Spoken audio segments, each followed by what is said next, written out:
എല്ലാവർക്കും നമസ്കാരം. ഇന്ന് നമുക്കൊരു അടിപൊളി സീ ഫുഡ് ഫ്രൈഡ് റൈസിൻ്റെ റെസിപ്പി നോക്കാം. സീ ഫുഡ് ഫ്രൈഡ് റൈസ് എന്ന് പറയുമ്പോൾ നമ്മളിത് മിക്സഡ് ആയിട്ടാണ് ചെയ്തെടുക്കുന്നത്. നമ്മളിതിൽ കൊഞ്ചും കണവയും ഒക്കെ ഇട്ടിട്ടാണ് ഈ ഫ്രൈഡ് റൈസ് തയ്യാറാക്കിയെടുക്കുന്നത്. സാധാരണ നമ്മൾ chicken fried rice, egg fried rice, veg fried rice അങ്ങനെയൊക്കെയാണല്ലോ. അപ്പോൾ ഇതൊരു വെറൈറ്റിയാണ്, അടിപൊളി ടേസ്റ്റാണ്. നമ്മളിതിലേക്ക് വേണ്ടിയിട്ട് കുറച്ച് കൊഞ്ചും അതുപോലെ തന്നെ കുറച്ച് കണവയും എടുത്തിട്ടുണ്ട്. കണവ എന്ന് പറഞ്ഞാൽ കൂന്തൽ എന്നൊക്കെ പറയും, അതും എടുത്തിട്ടുണ്ട്. അപ്പോൾ അതിലേക്ക് കുറച്ച് ഉപ്പും അതുപോലെ കുരുമുളക് പൊടിയും എടുത്തിട്ടുണ്ട്. അപ്പോൾ അതിലേക്ക് ഇനി 1.5 ടീസ്പൂൺ കോൺഫ്ലവർ കൂടി ഇട്ടിട്ട് നമുക്ക് നന്നായിട്ടൊന്ന് മിക്സ് ചെയ്തെടുക്കാം. അപ്പോൾ ഈ കോൺഫ്ലവർ എന്ന് പറയുന്ന ഓപ്ഷണലാണ്, നിങ്ങളുടെ കയ്യിലുണ്ടെങ്കിൽ മാത്രം ചേർക്കാം. നല്ലൊരു കോട്ടിങ് കിട്ടാൻ വേണ്ടിയിട്ടാണ് നമ്മൾ കോൺഫ്ലവർ എടുക്കുന്നത്. അപ്പോൾ ഒരു 2-3 തുള്ളി വെള്ളം കൂടെ ഒന്ന് തളിച്ചിട്ട് ഒന്ന് മിക്സ് ചെയ്ത് നമുക്ക് മാറ്റി വെക്കാം. ഇനി ഇതിലേക്ക് നമ്മളൊരു ക്യാരറ്റ്, അതുപോലെ തന്നെ ഒരു ക്യാപ്സിക്കത്തിൻ്റെ പകുതി, 3-4 അല്ലി വെളുത്തുള്ളി പൊടിയായിട്ട് അരിഞ്ഞത്, ഒരു സ്പ്രിംഗ് ഓണിയൻ, അതുപോലെ തന്നെ 3-4 ചെറിയ ഉള്ളി പൊടിയായിട്ട് അരിഞ്ഞത്, ഇത്ര എടുത്തിട്ടുണ്ട്. ക്യാപ്സിക്കത്തിന് പകരം നിങ്ങൾക്ക് ബീൻസോ ക്യാബേജോ നിങ്ങൾക്ക് ഇഷ്ടമുള്ള പച്ചക്കറികൾ എടുക്കാവുന്നതാണ്. ഒരു പാനൊന്ന് ചൂടായി വന്നപ്പോഴത്തേക്ക് കുറച്ച് എണ്ണ ഒഴിച്ചിട്ട് നമുക്ക് ഈ നേരത്തെ മാരിനേറ്റ് ചെയ്ത് വെച്ചിരിക്കുന്ന കൊഞ്ചും അതുപോലെ തന്നെ കണവയും കൂടിയിട്ട് ഒന്ന് ഫ്രൈ ചെയ്തെടുക്കാം. അപ്പോൾ ഇത് നന്നായിട്ടൊന്ന് ഫ്രൈ ചെയ്തിട്ട് നമ്മൾ റൈസിലിടുകയെന്നുണ്ടെങ്കിൽ ഒന്നുകൂടെ നല്ലൊരു ടേസ്റ്റാണ്. ഇനി നമ്മളിതിലേക്ക് പൊടിയായിട്ട് അരിഞ്ഞു വെച്ചിരിക്കുന്ന വെളുത്തുള്ളി കൂടി ഇട്ടിട്ടൊന്ന് വഴറ്റിയെടുക്കാം. വെളുത്തുള്ളി കൂടി ഇടുമ്പോൾ നല്ലൊരു ഫ്ലേവറാണ് ഈ കണവയ്ക്കും കൊഞ്ചിനും അത് കൊടുക്കും. അപ്പോൾ നന്നായിട്ടിപ്പോൾ കൊഞ്ചും കണവയൊക്കെ വെന്ത് വന്നിട്ടുണ്ട്. അപ്പം ഇത് ഒരു 10 മിനിറ്റോളം നമ്മളൊന്ന് കുക്ക് ചെയ്തെടുക്കണം. കണവയ്ക്ക് കുറച്ചുകൂടെ ഒന്ന് വേവ് കൂടുതലാണ്. ഇനി ഇതിലേക്ക് തന്നെ നമ്മൾ 2 മുട്ട ഒന്ന് ബീറ്റ് ചെയ്തിട്ട് ഒന്ന് സ്ക്രാമ്പിൾ ചെയ്തെടുക്കാം. അപ്പം ഇത് സെപ്പറേറ്റ് ആയിട്ട് ചെയ്യുന്നതാണ് എപ്പോഴും ഫ്രൈഡ് റൈസിന് ചേർക്കാനായിട്ട് നല്ലത്.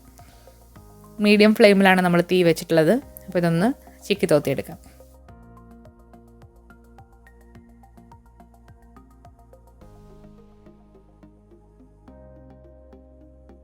അപ്പോൾ മുട്ടയും റെഡി ആയിട്ടുണ്ട്. അത് നമ്മളൊരു പാത്രത്തിലേക്ക് മാറ്റാം.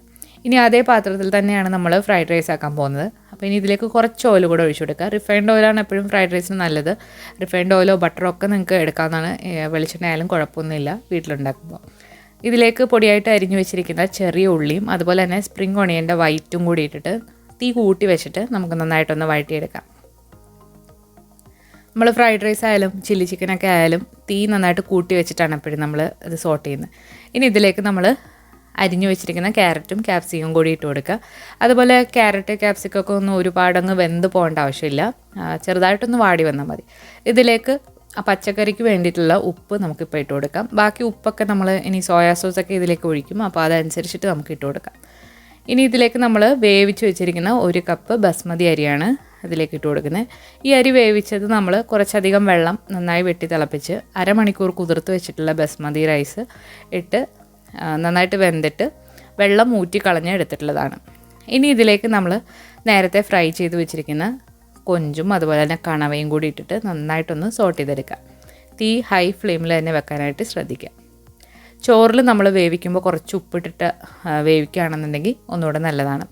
ഇതിലേക്ക് നമ്മൾ 1 ടീസ്പൂൺ പഞ്ചസാരയാണ് ഇട്ട് കൊടുക്കുന്നത്. ടേസ്റ്റൊക്കെ ഒന്ന് ബാലൻസ് ആകാൻ വേണ്ടിയിട്ടാണ് പഞ്ചസാര. 1 നുള്ളു ഉപ്പും കൂടി നമ്മളിതിലേക്ക് ഇപ്പോൾ ഇട്ട് കൊടുക്കുന്നുണ്ട്. അതുപോലെ തന്നെ എരിവിന് ആവശ്യമായിട്ടുള്ള കുരുമുളക് പൊടി, ഇതെല്ലാം കൂടി ഇട്ടിട്ട് നന്നായിട്ടൊന്ന് സോട്ട് ചെയ്തെടുക്കാം. ഫ്രൈഡ് റൈസ് എന്ന് വെച്ചാൽ അരി നന്നായിട്ട് ഈ ഓയിലും ഒക്കെ കിടന്ന് നന്നായിട്ട് ഫ്രൈ ആയി വരണം, അപ്പോഴാണ് നല്ല ടേസ്റ്റ് കിട്ടുക. ഇനി ഇതിലേക്ക് നമ്മൾ 1 ടീസ്പൂൺ സോയ സോസാണ് ചേർത്ത് കൊടുക്കുന്നത്. സോയ സോസ് ചേർക്കുമ്പോൾ അതിൽ കുറച്ച് ഉപ്പുണ്ടാവും. അപ്പോൾ ആ ഉപ്പ് നോക്കിയിട്ട് നിങ്ങൾ വേണമെന്നുണ്ടെങ്കിൽ ചേർത്താൽ മതി. സോയ സോസ് കൂടി ഒഴിച്ചു കൊടുത്തിട്ടുണ്ട്. ഇനി അവസാനമായിട്ട് നമ്മളിതിലേക്ക് ഒരു ഇൻഗ്രീഡിയൻറ്റ് കൂടെ ഒഴിക്കുന്നുണ്ട്, അതാണ് വിനീഗർ. വിനീഗർ ഒഴിക്കുന്നത് എന്താണെന്ന് വെച്ചാൽ നമ്മൾ ആ ടേസ്റ്റ്, അതായത് ഇതിൽ മധുരമുണ്ട്, ഉപ്പുണ്ട്, പുളിയുണ്ട്, അപ്പോൾ എല്ലാം കൂടെ വരുന്നൊരു ടേസ്റ്റ് കിട്ടാൻ വേണ്ടിയിട്ടാണ് നമ്മൾ വിനീഗർ ചേർക്കുന്നത്. അപ്പോൾ വിനീഗർ കൂടെ ചേർത്തിട്ട് നമ്മൾ ഇതൊന്നുകൂടെ നന്നായിട്ടൊന്ന് ഇളക്കി കൊടുക്കുക. ഇനി നമ്മൾ ഒരു കാര്യം കൂടി ചേർക്കാനുണ്ട്, അത് നമ്മൾ നേരത്തെ ചിക്കി തോത്തി വെച്ചിരിക്കുന്ന മുട്ട, അപ്പോൾ അതുകൂടി ഇട്ടിട്ട് ഒന്ന് ഇളക്കിയെടുക്കുക. ഇനി അവസാനം നമ്മൾ ഇതിലേക്ക് നമ്മൾ സ്പ്രിംഗ് ഓണിയൻ അരിഞ്ഞു വെച്ചിട്ടുണ്ട്, അപ്പോൾ അതിൻ്റെ ഗ്രീൻ ഇതിന് മുകളിലായിട്ട് ഇട്ട് കൊടുക്കുക. അപ്പോൾ അതുകൂടി ഇട്ട് കൊടുക്കുമ്പോഴാണ് ആ ഫ്രൈഡ് റൈസിന് ആ കറക്റ്റ് ടേസ്റ്റ് കിട്ടുക. അപ്പോൾ വളരെ ടേസ്റ്റി ആയിട്ടുള്ള അടിപൊളി ഫ്രൈഡ് റൈസ് ഇവിടെ റെഡി ആയിട്ടുണ്ട്. ഇത് കൊച്ചു കുട്ടികൾക്കൊക്കെ ഒരുപാട് ഇഷ്ടമാവും. അപ്പോൾ ഇന്നത്തെ ഈ അടിപൊളി ഫ്രൈഡ് റൈസ് നിങ്ങൾ എന്തായാലും ട്രൈ ചെയ്ത് നോക്കിയിട്ട് നിങ്ങളുടെ അഭിപ്രായങ്ങൾ അറിയിക്കുക. അതുപോലെ ഈ വീഡിയോ ഇഷ്ടമായാലും ലൈക്ക് ചെയ്യാനും ഷെയർ ചെയ്യാനും മറക്കരുത്. പുതിയ റെസിപ്പി വീഡിയോ ആയിട്ട് നമുക്ക് വീണ്ടും കാണാം. താങ്ക്